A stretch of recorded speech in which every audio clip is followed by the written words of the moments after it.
All right, everyone, it's 3 o'clock, almost 3:01. Welcome to today's NABC High School Coaches Webinar presented by FastModel. I'm your host, Marshall Cho. I've been a middle school and high school coach for 18 of the last 20 years coaching. Took a little detour as a director of basketball operations at University of Portland for 2 years, but I will be your host today. I'm working with the NABC this coming year to help grow, build a catalog and a library and as much resources as possible to help the high school coaches and build bridges between our group and different stakeholders, whether it be AU coaches, college coaches, and beyond. So it's a pleasure to be with you here today. For today, if you have any questions for our speakers, please feel free to put them in the Q&A feature, and we'll get to as many as we can later in the webinar. Many of you are active NABC members. If you are not an NABC member yet, high school coaches can join for just $40. Visit nabc.com/membership to learn more. And before I introduce our panel, I want to take a moment to thank FastModel for their support of the NABC and this webinar series. We're excited to be joined today by Phil Gall, who will share a few words about FastModel and what they're working on for the high school space. Welcome, Phil. Thanks, Marshall. Happy to be here. I'm really excited to be a part of this and, help continue to grow, the learning and all that at the high school level and beyond. Really happy with what the NABC does, and that's why FastModel has supported it for a long time. So to give a brief overview, if people aren't FastModel customers, we have two products that are coaching software, Fast Draw and Fast Scout, to help streamline workflows, make things simpler for coaches. Fast Draw is a diagramming tool that helps simplify, plays and playbooks. We have a play bank with over 10,000 plays that you can easily send to your Fast Draw account and build playbook. There's drills in there, etc.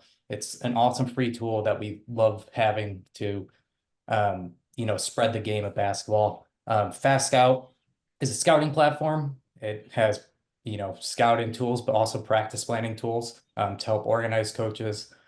We also have a new high school package that we launched last year. And yes, for new coaches, my email is phil@fastmodelsports.com. If you have any questions, reach out to me directly. I'm the lead for high school, so you can ask me any questions. We have a big launch coming up, and we'll announce it here shortly to everybody, but we are going to launch a new Fast Draw with animation. Currently was available on our high school package only and at professional and college space, but we're going to launch it to all users and new users. So if you want to know more, feel free to reach out to me. I'm not going to take up any more time because I'm interested to hear these coaches talk, and I want to thank the NABC, Coach Joe again, and all these coaches for being part of the panel. All right, thanks so much for that, Phil. Now let's get to the panel. So I'm super excited. We have three incredible coaches who I've actually had the good fortune again to work with. We have Steve Turner tuning into us from the East Coast in Washington, D.C., a proud graduate of Southern Connecticut State University, class of 1995. Has just started as a AAU coach, you were saying earlier, coach at all levels, but was an assistant coach at Gonzaga for a long time until becoming a head coach since 1999. And since 2019 has been involved with the USA Basketball Junior National Team, has served as an assistant coach for the U16, U17 games, has coached the Hoop Summit, and has just an amazing list of accolades we can go on for days. But Coach Turner from Gonzaga Catholic High School in Washington, D.C. in the DMV, welcome. Thank you. We also have Raz Vanderloo. Yep, sorry to cut you off there, or go right into Coach Vanderloo, head coach at Sioux City East. Also has actually done multiple camps with USA Basketball. But prior to that, we were even talking today, spent 16 years as an assistant coach before taking the head job, and has done an amazing job. He's gotten multiple accolades, most recently NFHS Coach of the Year for the state of Iowa, and this past spring, NHSBCA John Wooden Legacy Award. So pretty big time coach. We'll ask more about that and see what that entailed. I know you're super humble, and I know you're going to turn a lot of credit to people who've been a part of your journey. But love, can't wait to hear more about that. And then lastly, I have my good friend George Zidane. I had a chance to work with him most recently at the Nike Hoop Summit. On the Hoop Summit came in April 2024. We were both representing our heritage. For myself as Korean American coach with his Mexican, and it was, remind me again, Coach. Salvadorian. Salvadorian background. We Exactly. needed to get both flags on there, really, on our jackets. But just incredibly passionate for the game. Started as an AU coach, has done, started private school, coaching, and is currently the head coach of the Veritas Academy, based out of Southern California, playing on the EYBL Scholastic circuit. So I don't think I did justice to all of your resumes combined, but we're going to be off and running. I'm most excited about, even though I've worked with all of you, a chance to even learn more about your journey in this time, along with all the listeners. I was saying earlier, I think given the state of our high school game, I couldn't think of 3 coaches representing our region. We're going from the East Coast to Midwest to West Coast, public, private, prep school, and so on. So I think we're going to cover a lot of ground, and hopefully this will give us a foundation to, have some important conversations, and hopefully even try to come up with, ways to contribute small solutions out there into what seems like a lot of moving pieces in our game. So with that, let's go left to right again, or east to west. Coach Turner, if you want to just, take some time introducing yourself to our audience, would love to hear more and see what I missed out on. So Steve Turner, head basketball coach at Gonzaga College High School in Washington, D.C. Going into my 28th year of coaching high school basketball, and this will be my 26th year at Gonzaga and my 21st year as the head coach. Coming out of college, I was coaching with the DC Blue Devils, which used to be the primary Nike team in the DMV, which is now the group that you probably see in it's, different organizations, but the team that now is taking over that is Team Takeover, who's that team that's the primary team in the East in the DMV. I did a year at Pilate High School, which at that time was in the same league that I currently coach in. They are now in a Baltimore Catholic League. And then I did a year at a school called Newport Prep, which no longer is in existence, but had some unbelievable players who played there: Rodney White, DeMar Johnson, to name a couple of guys who played there. And the AAU piece, I was able to coach a lot of young men who were playing in the WCAC, which is the league I currently coach in.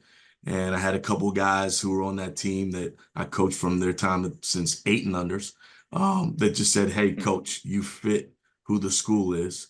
I'm this young guy coming out of college, and I'm saying, how do these 16-year-olds understand who I fit and where I belong? But I guess they had it right. And they introduced me to the coach who was there at the time, Dick Myers, who was there for 29 years. I became really close with his assistant coach, a gentleman by the name of Bill Whitaker. And I guess, as they say, the rest is history. The rest is history. 26 years later. It's crazy. Almost half my life at one place. I never would have thought that. And I never would have thought I would have been a guy who was involved in education. But I really found out right away, being in coaching, how important it was to be in-house, to be present in that space, which I think has helped my coaching career. Okay. So at Gonzaga, what are some roles outside of being a basketball coach? I've been a counselor for 26 years. I direct a program that's there called the Vinco program. We just recently had a major expansion on that program. And so we have another gentleman that works with me by the name of Chris Harrison, and he's kind of taken over what I did for 24 years, and running the day-to-day. And I'm doing a lot more working with our alumni base now that we've had 20-something years of young men being a part of that program. That's right. Incredible. Awesome. Thank you for that, Coach. Next, Coach Vandeloo.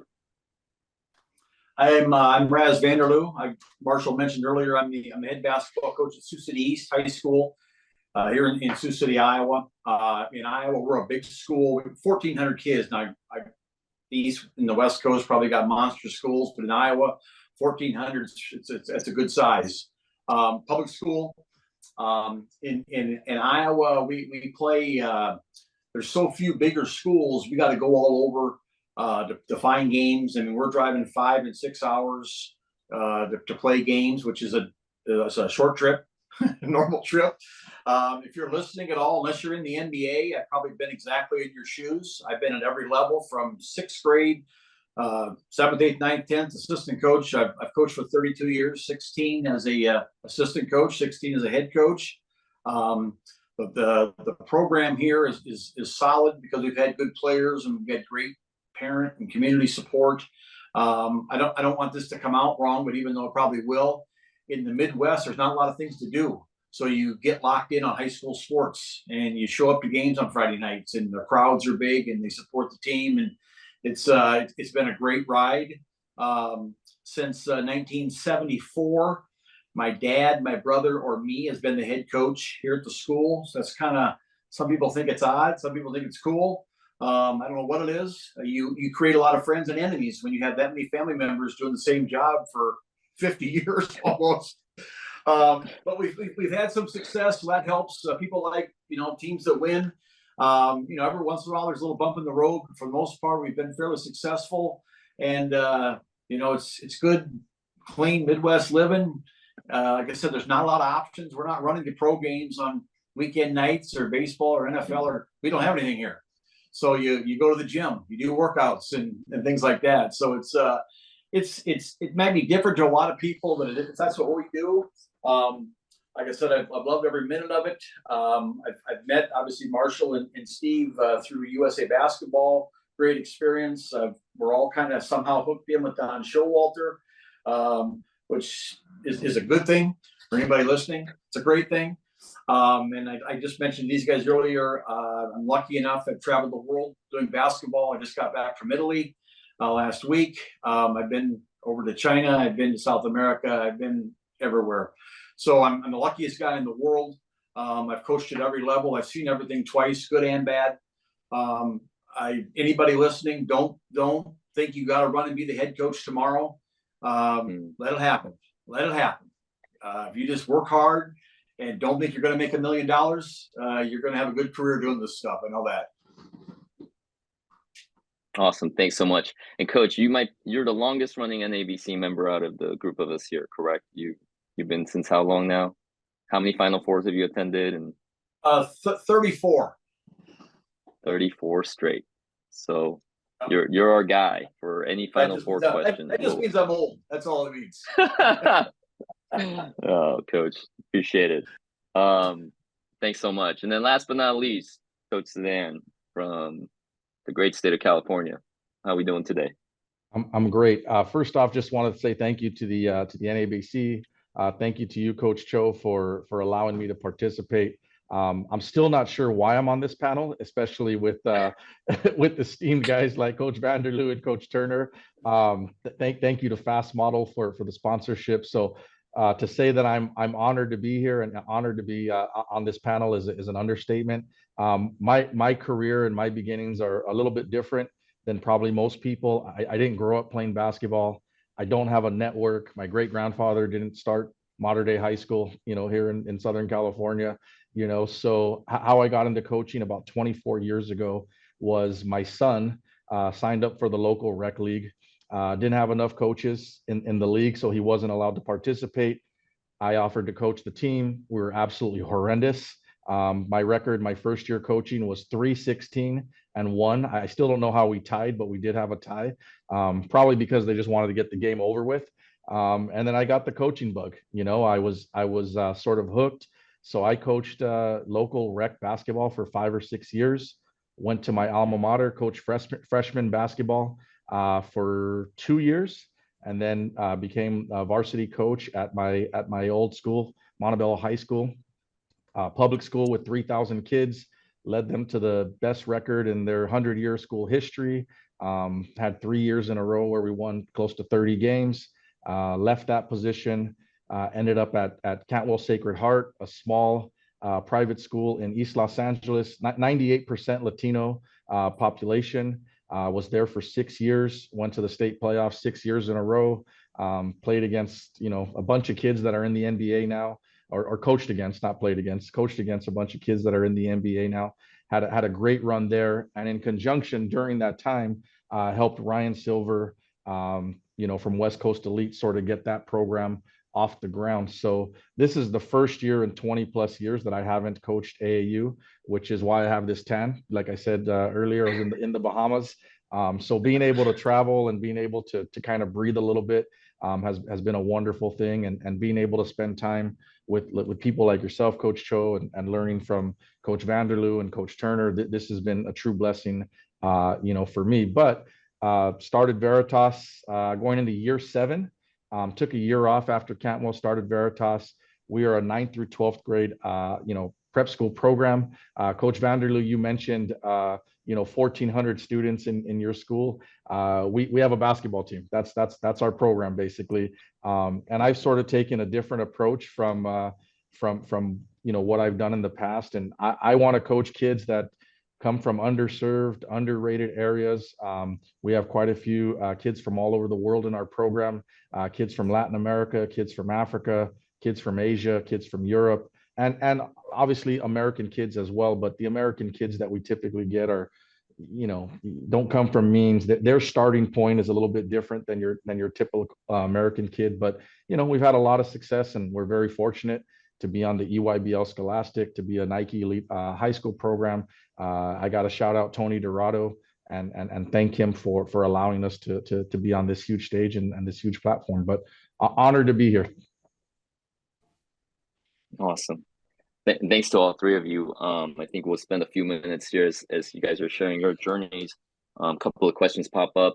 And again, for those who are listening in, feel free to throw in questions as well. We got Eric and others moderating behind the scenes and helping sort through the questions. But one of the things that I think about for each of your region, we joke about how long we've been at it, or how, it just means we're old. But as we see the high school landscape, there's a lot of coaches who are kind of taking the chair early in their careers. Like I see that in my own backyard, where there's flagship programs that maybe people back in the day waited their turn to, be stewards of. Now I feel like what I'm seeing on the ground anecdotally is just younger and younger high school coaches, head coaches. Is that something you're seeing across in your areas as well? And is that, again, for each of you being veterans in the region, like do you find that you have younger coaches reaching out to you and things of that nature? I would definitely say yes. I mean, every year more and more young people are coming out coaching. The problem is their longevity isn't very long. They may get discouraged because they have a parent or two that's kind of biting at them a little bit, or the school administration's not supportive of the program. There's 100 reasons. I always tell the ones, no one said this was going to be easy. And if you really think it's going to be easy, you're crazy. But if you love it, hang in there. You're going to have success. It might take you 3 years or 4 years or whatever, but be yourself, work hard, get the kids to buy into what you're doing, and maybe winning 7 games is success. Maybe they've never won more than 5. So don't think you're going to be 25-2 every year. That's not realistic. You're going to, in time, you're going to have some very good years and be very enjoyable. But it's a rough road, this whole coaching deal. Like I said, I'm the luckiest guy in the world because I've been up here more than down here, but I see things and I get it. But I see very few older guys anymore that stay in it for 20, 25, 30 years. And there's 100 reasons why. It's a time commitment. You're not getting paid a lot.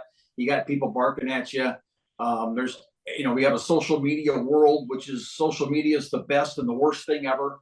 And all at the same time, depending upon how you look at it, there's unrealistic expectations amongst players, coaches, and fans.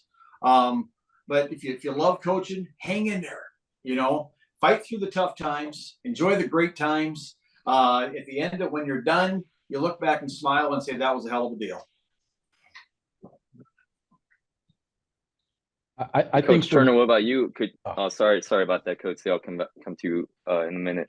Because Coach Turner, you're in the WCAC, one of the best conferences in the country. Can you have down? Are you allowed to have down years as a head coach? I think it all depends on what school you're at. I think all the school. I truly believe we have the best conference in the country, year in and year out. But I think every school has their different things that they want to have happen for their programs. I think I've been blessed to be where I'm at, where winning hasn't been the win all be all, and because of the academics at our school. I mean, you look at our school and our league, we're probably like the Ivy League school of our league. You look at the ACC, we're Virginia. If you look at the old Pac-12, we're Stanford. The SEC, Vanderbilt. And so I think there's been a weight of academics and athletics that goes hand in hand together, which hasn't put some of the pressures I think some of the other guys in our league may have to win. But I do say that we're probably also a unique area, not just our conference, because of it being the DMV. We got teams from DC, Maryland, Virginia that kind of lump us all together. And then you're sitting with a few private school leagues, along with, a Maryland public school, a Virginia public school, Prince George's County public schools, and then DC public schools. So there's a lot of different leagues in our area.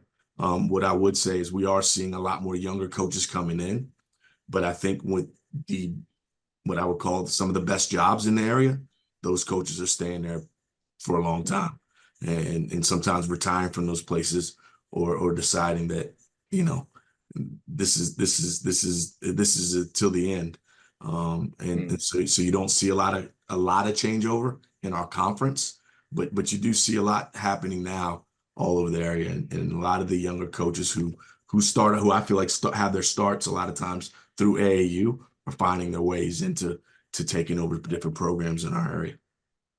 Okay. Coach C, I cut you off. You were about to say. Oh, no, I was just going to say in our area, I'm so impressed with some of the younger guys, coming up that are either through the AAU space, lower levels of some of the higher level programs. Guys are smart, they're tech savvy, they're studying. I'm like super impressed with some of the young kids in our area in Southern California. But full disclosure, I'm equally sometimes as unimpressed as I can be, because I feel like some of the younger kids are maybe more impatient, and it's like, I want to make $100,000 in my first year coaching, and it's like, hey, like, I still wash our uniforms when we're on the road. I still am up at 7 a.m. to get breakfast for our guys, and there's a humbling process to that, and I actually enjoy that. But yeah, I feel like there is a tremendous amount of talented young coaches coming up, but I feel like to echo what Coach Vanderloo and Coach, just be patient. Be patient. Your time will come, definitely. Marshall, could I say something else? Yeah, I also do believe that I see a lot of the young coaches trying to use the high school platform as a way to stepping stone to get into college. I think you see a lot of the young guys in our area, their dream is to get to the college level and maybe even beyond that. And so you do see some turnover because guys are having opportunities if they can win quick or impress somebody early, or have hands-on players. Gives them an opportunity to get to that next step quickly. Yeah. Coach Vanderloo, I mean, we're talking about two coaches here in the hotbed with Southern California and DC. What about your neck of the woods? I mean, are there coaches looking to move up to the next level as well, or is it a little bit different? The Midwest is laid back, and believe me when I say that. There are a lot of coaches. If you get into a decent deal, there are tons of guys that'll stay for 20 years or longer. I totally understand what Steve is saying. If you're in Southern California or a DC level and you got players and you're winning games, the chance of you moving up is very good. If that's what you want to do. I mean, if you want to get to the college level or higher, that the opportunity, I believe, in those areas there's definitely a chance. In the Midwest, I don't see a lot of it here. I mean, we will have some guys go into the small college ranks, which is some of the best coaches in the world are small college coaches. So they don't have the resources that the big guys have, and they got to do everything by themselves or on their own or with very little resources. But no, there's outstanding high school coaches in Iowa. The good programs in Iowa, the coaches don't leave. I mean, they're there from 30 to 58. They don't leave, and they're there forever, and their programs are good forever. And when you play them, you need to be ready because they're prepared. I still think those younger guys just be patient. They get a little antsy when things aren't going their way, but come on now, hang in there. Yeah. You guys have used the words like patient, like preaching patience, or whether you're impressed with the bunch and unimpressed. Coach Vanderlee, you said earlier about telling coaches to not get discouraged. But what are some of those, like, if you have any anecdotes of just some conversations that you may have even, and again, if it feels like we're like a generational gap, of older coaches, younger coaches hadn't really thought of that before. But what are some anecdotes of like frank conversations that you may have had, recently with the coach who's, early on in their journey? Maybe some of the audience members tuning in could find some encouragement out of that. I'll go first. Doing what we're doing now. Find a way to get in front of folks. Be a listener. Take opportunities to, if there's people that you value and trust or respect in the business, reach out to them. Most people are pretty wide open to be able to have conversation. I think the thing that I did going through this process where I'm at today was I stayed in gyms and I stayed at clinics, and I got out to colleges and watched college coaches and tried to take bits and pieces from different people. I mean, I talk about it all the time with our experiences with USA Basketball. I got that in the back half of where I'm at right now. And I've always said, if I don't come home to bring something back for my team with all those coaches that I get an opportunity to break bread with, learn from, hear their experiences, then I've failed my own team. So I don't think whatever age or whatever time frame you are in this coaching game, you're never too old to learn. And I would definitely say you're never too young to learn. So take advantage of reaching out to folks and having conversations and getting out to see different people, because there's bits and pieces that everybody has that can help you in your program and help your players, most importantly.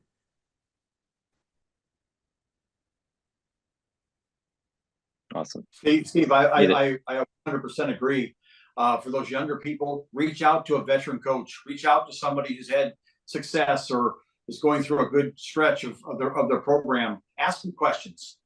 No question is too hard or too easy. Ask questions to them. Go visit their workouts in the off season. See what they're doing.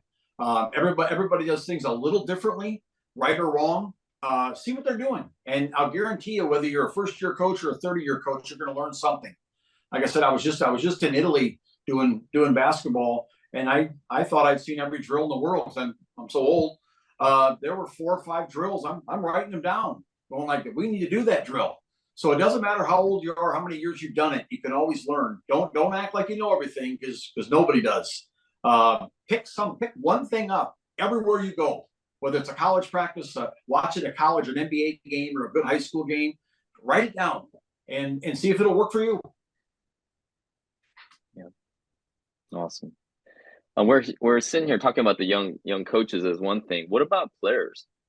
They keep staying young as our years are passing on for us. What are you seeing in your area? I know that even for our state, in Oregon, the best players are going out of state, chasing their, whether they're going to a prep school or chasing this, with the NIL and everything going on, where it feels like some of that, the elite end of things are getting away from us. But what are you guys seeing from players on your end, and whatnot? Ooh, how long we got? We got, I mean, they said an hour. We could be here for a minute. This could go for a couple hours. Coach Turner, you need to start this off. I'll do that if you don't mind. I think we've got a generation that, because of everything that's gone on at the level above them, and it's trickling down into our game with as we speak to the NIL and collective. And I think people need to understand those are two separate things. NIL and collective are two separate things when your kid gets to the college level. And I think everybody just calls it NIL, and it's not just that. But I think we have a generation that's chasing short-term money versus the realization of what long-term money is. And that's being able to stay put at a place where sometimes you're going to have to fight through some adversity to have an opportunity. I think we're in a time where everybody wants it now. And it's tough. And I feel bad because there's parents on this panel. I'm talking to you because you're the ones who can fix this. Everybody wants to be able to stick their chest out when they walk to work because their kid is doing great and he's in the paper and his teams are winning and he's a guy. But I've coached a lot of darn good players and guys who are doing very successful in the game and outside of the game. But their success has become because they ran their own race. They respected and trusted the process. And the kids will only do that if the parents do it. And if we don't find a way to get our parents to start realizing we're gonna have some trouble. I mean, my fear is with all this transferring and the transfer portal, how many young men and women are we gonna have that don't end up with degrees? Again, the short-term money. Some of y'all are hiring agents for your kids. Well, he's taking 20% off the top. NBA agent doesn't even get 6%. So do your homework. Secondly, Uncle Sam's getting 35. So the money that we keep talking about is not the same. It's not that same money. And the people who are making it, the Paige Beckers of the world, they're in a small percent. It's not even 1%. It's less than that. So you got to be mindful and look at what's real and what's not, and understand that if you were true to what you said, because most of you will say that your son's using this sport to get an opportunity to get a free education, then let's make that be what it's all about and let this NIL and collective stuff be maybe the icing on the cake. That's my fear right now in terms of where our game is going, is that's the end all be all. And you look at it, it's why at the biggest level, the NBA, we're seeing more and more foreign-born young men and women coming into the game and taking up those spots because their kids are spending more time on getting better versus just running out every weekend and playing 40 to 50 games. And I think that's where our game is going a little bit here in the U.S. And they're not talking about it, but I think George, you might be able to talk about it a little bit.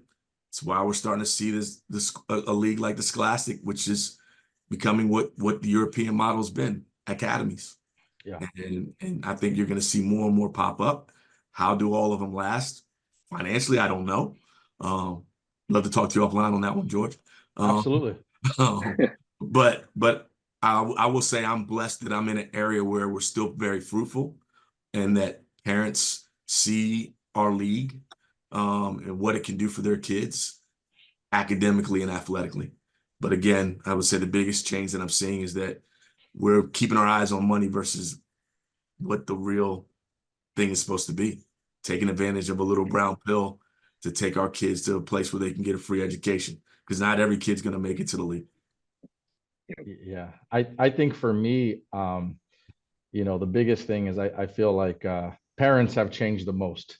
I think at the end of the day, kids still want to be coached. Kids still want to be held accountable. Kids still enjoy the relationship between player and coach and fighting through adversity. At least that's been my experience. But as the years have gone on and we've recruited more, and I don't want to, bash our America and our players and our country. I'm not that guy, but every parent that I talk to, about our program that's U.S. born, it's always comes back to, what sort of guarantees am I going to make in regards to playing time? Who's on the roster? How many kids are going to be, playing the position? And then they go through like 2 or 3 more kind of, and I'm going to be blunt, kind of fake academic questions. And then and then it's like, well, what about NIL? Do you have NIL?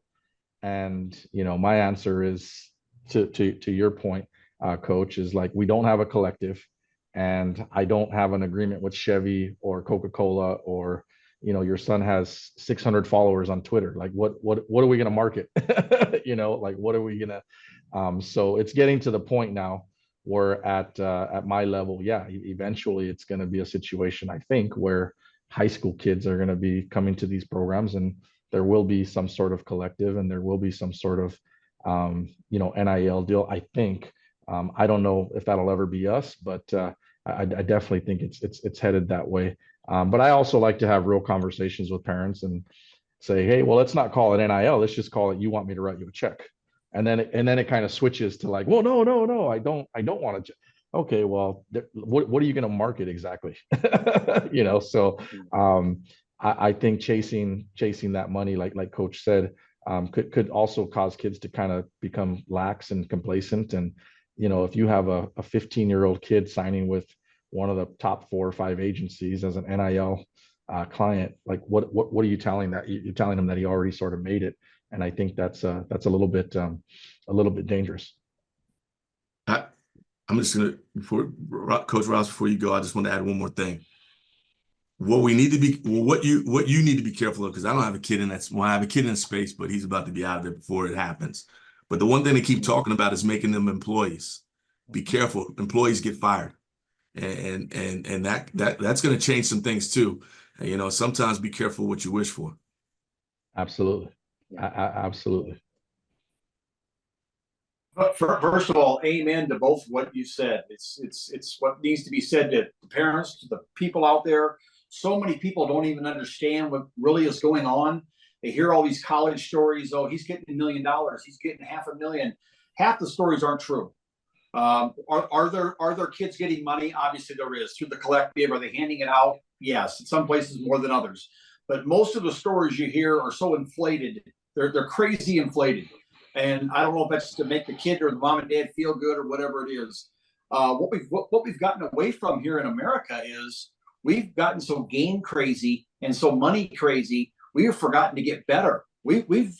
Steve, you mentioned the Europeans coming over into the NBA. Look at the draft list the last 3 years and the amount of European or foreign players that have come over. I've spent time in Europe 2 of the last 3 years. I've talked to tons of European coaches. Their model of 6-to-1, practice 6 times, play 1 game. We're the complete opposite. We play 6 games and practice once.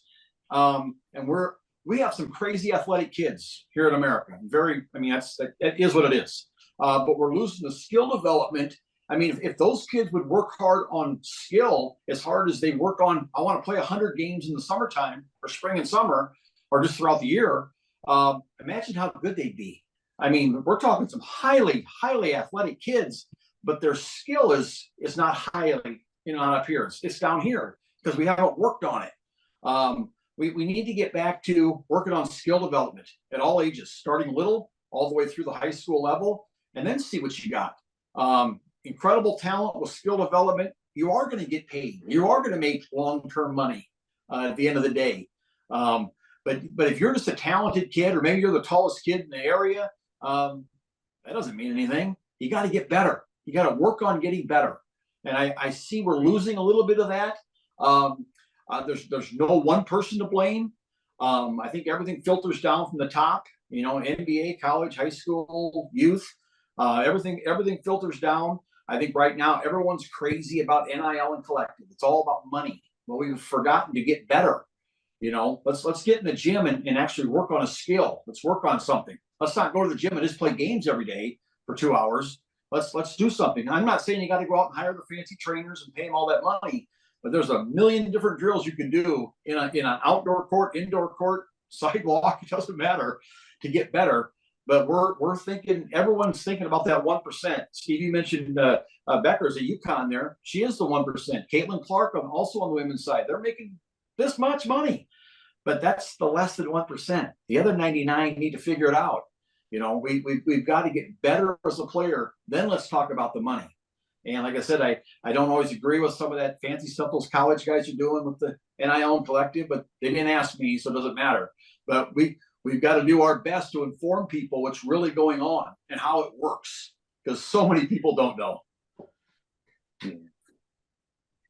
As we're talking about all that, the process of developing a player. So, Coach Vandaloo, let's we can almost snake these questions, but for Coach Turner and Coach Dan, you've had AAU experiences, right? So, like, how are there, when you were an AAU coach, was there any correspondence with the high school coach to say, hey, these are the things that we're working on that's important? Because again, we talk about stakeholders and sometimes, it's easy for us to get into this, like a tension between the parents and us. It's an adversarial thing between parents and coaches, or high school coaches and AAU coaches and whatnot. But Coach Vandaloo, I know you run a very successful youth program, right? So you have a little bit more control on what are some processes that, 2 or 3 things maybe that you focus on that are getting done, so that by the time they come up to you, they're ready to perform. Matt Gruler, head coach of Skyview, asked a good question, and it's a simple question. Just what are some favorite skills, drill work that you like to do? But what are some of those things that you did as an AAU coach that you look back on, or you want the current AAU coaches doing for you, when they're come to Gonzaga or Veritas or Sioux City East? But Coach V, let's start with you. First of all, keep it simple. I mean, you can do a million drills: shooting, ball handling, and passing. And I know you're going like, yeah, right. If you can do those 3 things, play at any level. We tend to work on crazy stuff. And there's a million good trainers out there. No disrespect to them. They do great things. But keep it simple. Keep it simple. Many kids can't help their high school teams win because they don't want to handle that ball. They're fearful with the ball. The minute you pressure them, they pick it up. Let's work on ball handling. Work on ball handling. Every kid needs to learn how to score the ball. I mean, whether it be a layup, a mid-range, a 3, whatever it might be, if you can score the ball, you can play in the games. I mean, I don't care. And then you can get the kid that can dribble it, shoot it, and pass it. Now you're winning games, And I didn't mention anything about rock the cradle, reverse layup, throw it off the board, dunk it, all that fancy crap. I mean, I'm talking fundamentals, basics, just play basic basketball. Keep it easy, one thing I will say, I'm all in the high-powered AAU, EYBL level type, Adidas Gauntlet. I don't like to mention those names, but whatever. I'm all for them. Those high-level, that's big-time competition. You're playing the best of the best, top 100 players. Awesome. I see so many lower-level B, C, D teams that maybe aren't telling the truth to the kids. Hey, you come over here, you're going to get you a college scholarship. No, you're not. I mean, come on. If you want your kid to play, that's fine. If you want to make money off them, whatever. Don't lie to them. Hey, we're going to do the best we can to make you better. From where you're at today to when you're done, we want you just to get better. Don't tell them you're going to give them a college scholarship. There's a reason they're on the F team. Come on. Be honest with them. Be honest with everybody. Sometimes it's not popular, but tell them the truth. Don't, because then they come back to you and they're like, well, you guys get a college scholarship. Well, hell, you're going to be lucky to make the team. Let's not talk about a college scholarship. Let's talk about having an enjoyable experience. Be proud to make the team. Just work hard and have fun. We've forgotten the fun factor of athletics. If you work hard, but at the end of the day, it still needs to be fun. You still need to enjoy it when you leave that gym or field or whatever you're playing. So you got me all fired up now. I love it, Coach. Yeah, I love it. I know. Let's go. Let's keep it rolling. What else? Let's keep this momentum going. Coach Z, you got anything to add to that? Yeah, I think for me, I think the question was, what relationship did you have with AAU or as an AAU coach, or what relationship do I have now? I think for me as an AAU coach, I tried my best to run it like a high school program. So even though I coached Josh Green, Nico Mannion, I'm going to forget a bunch of names, but, through West Coast Elite, I think we had like 60 Division I kids over the course of a, 7-8 year period. At one point, I had 7 kids on Harvard's roster that I coached, all at the same time. I think for us is, hey, we practiced every weekend. Josh Green was at IMG and he flew in every Thursday night or Friday, and we practiced Saturday and Sunday. And that was one of the rules. And we would lose kids because of that. We practiced every Saturday and every Sunday, that we weren't playing. And the relationship with high school coaches was basically, what do you need from me? How can I help your guy get better? What is it that he does or doesn't do well enough? What can we implement? You're more than welcome to come to our practices. It's an open door sort of policy. And I think I tried my best to have, great rapport with a lot of these coaches. It's hard for me now sending my guys to AAU guys. And it's like, I'm talking to my kids. I'm like, hey, you don't have practices? Like, oh no, they canceled it. Oh no, there's not enough guys coming. Oh no. And it's driving me crazy, because it's like, how are we going to play this weekend? How are you going to get offers and scholarships? And, we're not practicing, like a high school team, and so I think that's where some of the butting of heads between AAU and high school, comes about, just, with the communication stuff. We got a unique situation in our area, which I'll say, I'll start from where I was as an AAU coach first. It was always about trying to find out what I could do or give back to help the kid go back to the coach better than maybe where he was, and how he could help himself be ready to be able to play for that coach. I've always been both. So starting out as an AAU coach, I was also coaching high school. So I feel like I used what I thought high school should be like to kind of implement it into what my AAU coaching experience was like. As a coach now, who doesn't do AAU anymore, I think the blessing is we've got some really great organizations in our area, from Team Takeover to Team Durant on the Nike side to DC Premier, who's Under Armour, and New World, who's Adidas. All of these programs have high school coaches coaching on pretty much all their age group levels. So they have a grasp and an understanding. And I think we communicate enough that those guys are willing to say to you, hey, what is it that you need them to come back with? Because the one thing that I can say for AAU and that I think they get a bad rap in, I don't know how much they can just make your kid better when they're only in the gym twice a week. And that's not at their fault. It's because there's a limited number of gyms.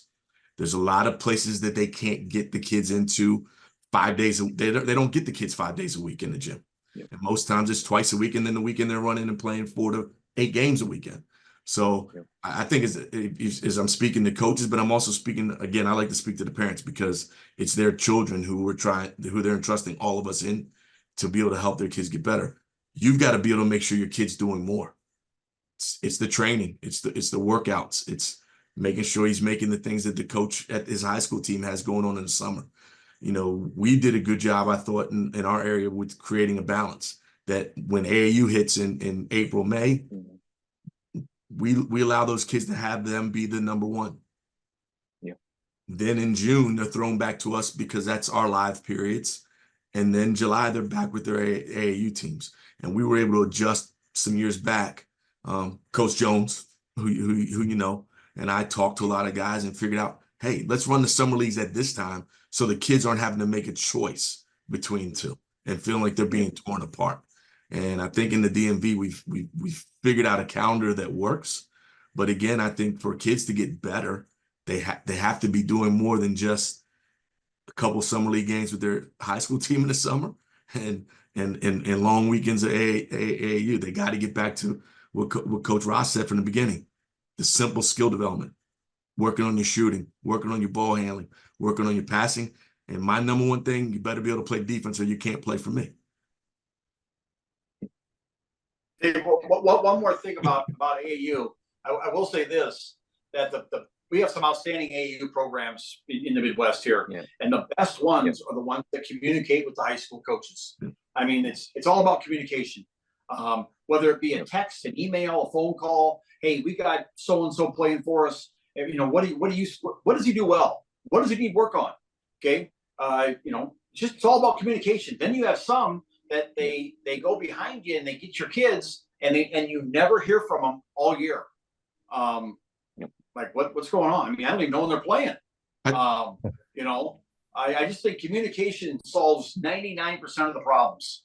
I think those that communicate are good programs, and those that don't, good luck. I would add to that. I think the successful ones are the ones that you're going to see who come in your gym during your season and are having conversations with you about the kids who do play for them in the summer. And I see that a lot in our area. There's guys in our gym every single night coming to see what a young man that's going to probably play for them in the spring and summer, where they need to grow. So they're figuring it out too. We sometimes not even needing to ask because they're getting to see it live regularly.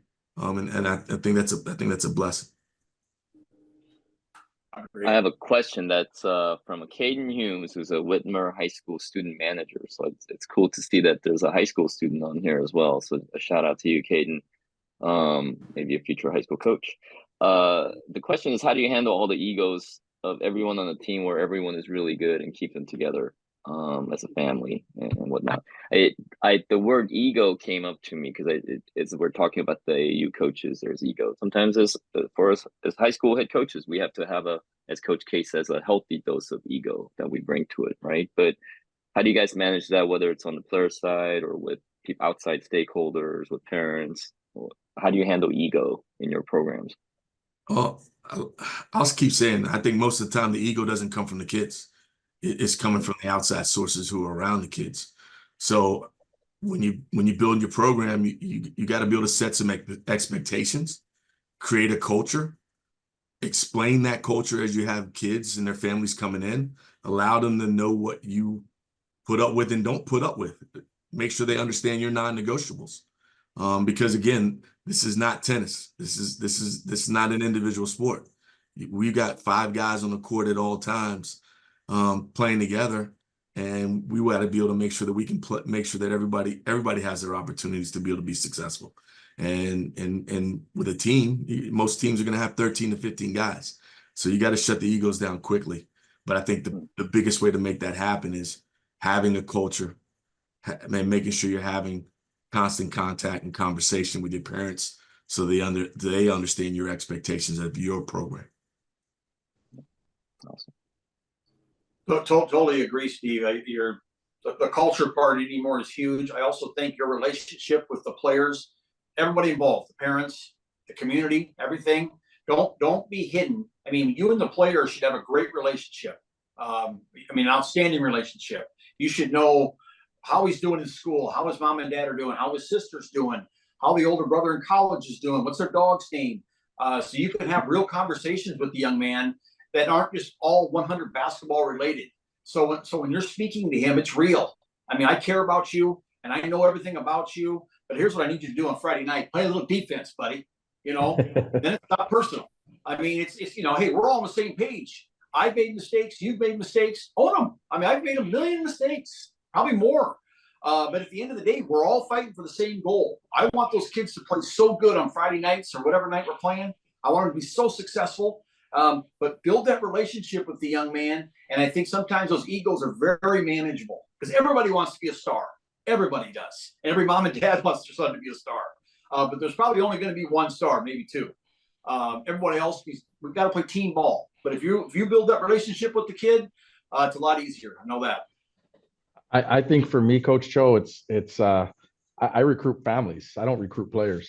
I'm not interested in how many points the kid scores, how long his arms are, and what his vertical. It's like if there's certain buzzwords and catchphrases that parents are using, and for me, it's like red flag, red flag, red flag. And my staff gets upset with me. They're like, I spent all this time with this family. I'm like, no, it's just, I'm telling you right now, it's not going to work. Dad's asking for starting. Dad's asking how many shots. Like, how are you going to track that during the middle of a game? Like, what are we talking about? So I think families, recruiting families for us is number one. And number 2, I think earning trust. I think we can safely say with Coach Turner and like we have culture. Like, I mean, that's but like earning trust, like the players' trust. Like, I have your best interest at heart. My delivery at times might not be perfect, but I do have your best interest. Do you trust me? Yes, I trust you, Coach. Okay, I trust you to play for us. And I think those 2 things for me are big components to eliminate the ego part as much as possible. I tell parents immediately when they come is that I'm going to be either their second or third parent in this relationship. And for 4 years, I'm going to spend more time with your child than you do. Your kid comes to our school. He's there from 7-something a.m. to some nights, maybe 9 o'clock p.m. So most days I'm seeing your child more than you do in a 4-year span.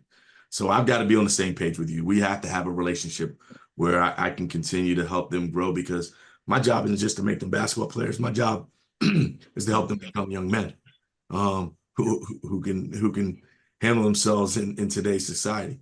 And I don't take that job lightly, because I am going to spend more time with some of your children than you do.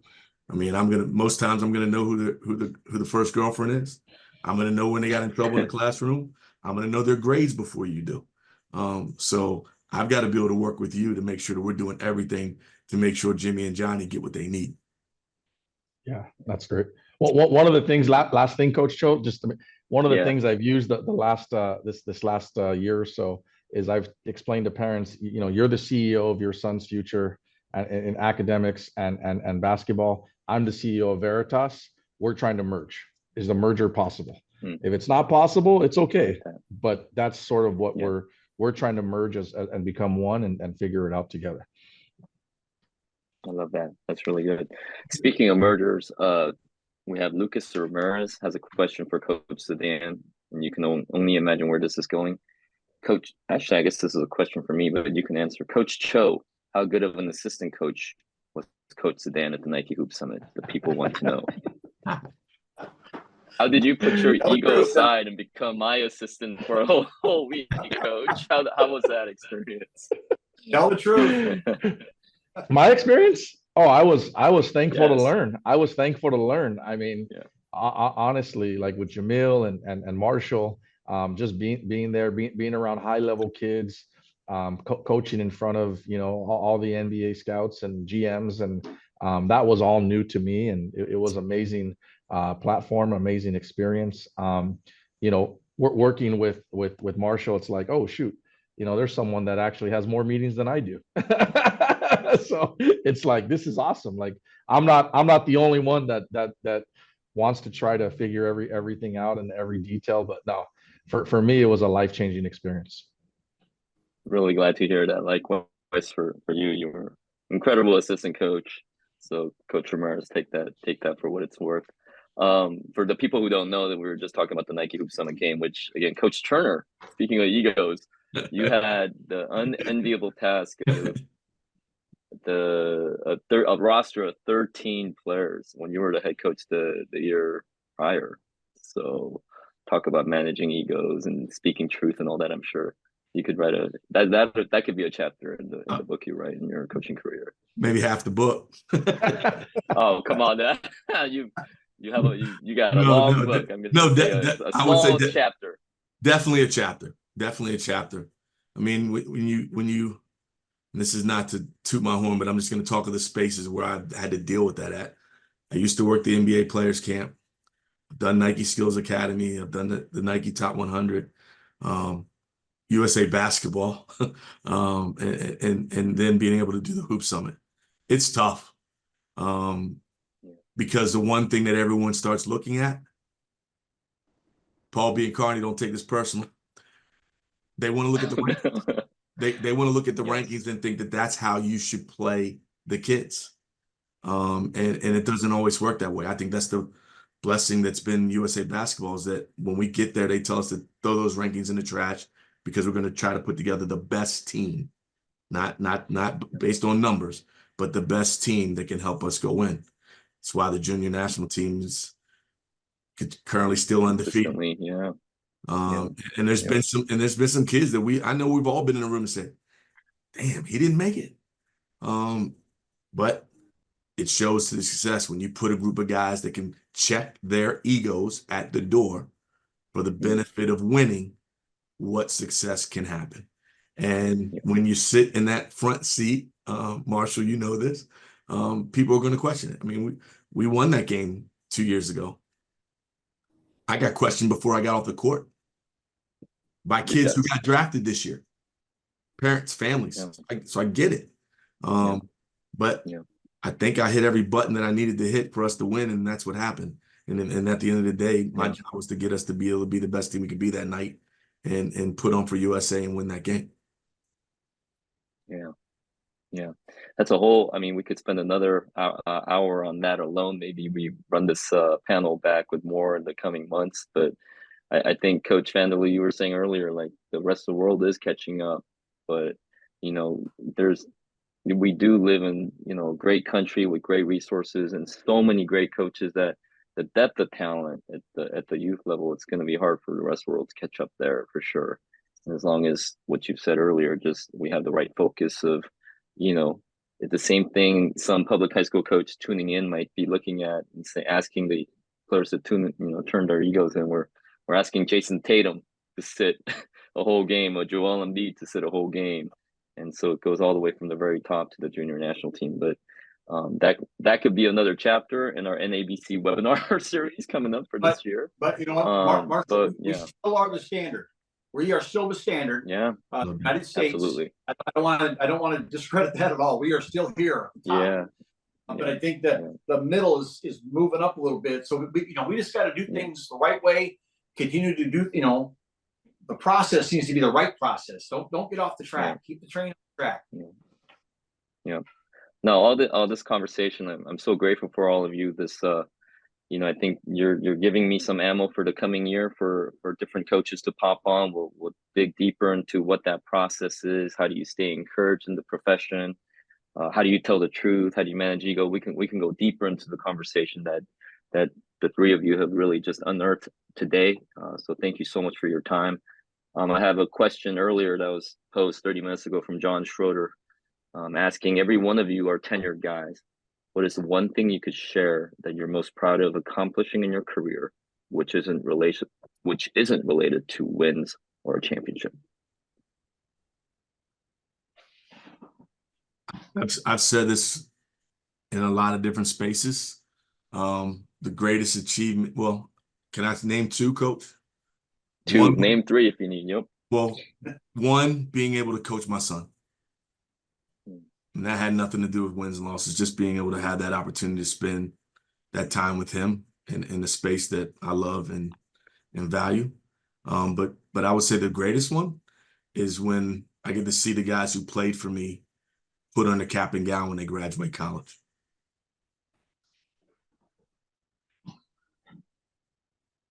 Yep. Steve, I'm with you on that. Something to do with wins and losses. The amount of kids or young men that will text me when they're maybe getting married or have their first kid, or they show up at the gym randomly unannounced and they're 35 years old with their little guy, and they come in and they introduce their son to me. I get more enjoyment out of that than, like I said, I'm the luckiest guy in the world. We won a bunch of games and all that, but that kind of stuff, the personalized stuff. I have a former player working in the NBA, a very good job in the NBA, and he reaches out to me probably, I'm not kidding you, almost every Friday night late. Hey, Coach Braid, I saw on Twitter or whatever, you guys won tonight. Well, they just played the Lakers. Why do they care about us playing the team down the road? But he does. He reaches out a lot. Many former players that live all over the country, even out of the country, that reach out on Friday nights at midnight. I get enjoyment out of that. I think that's cool. So that, it means you're making a difference to somebody. I know that. And I'm proud of that.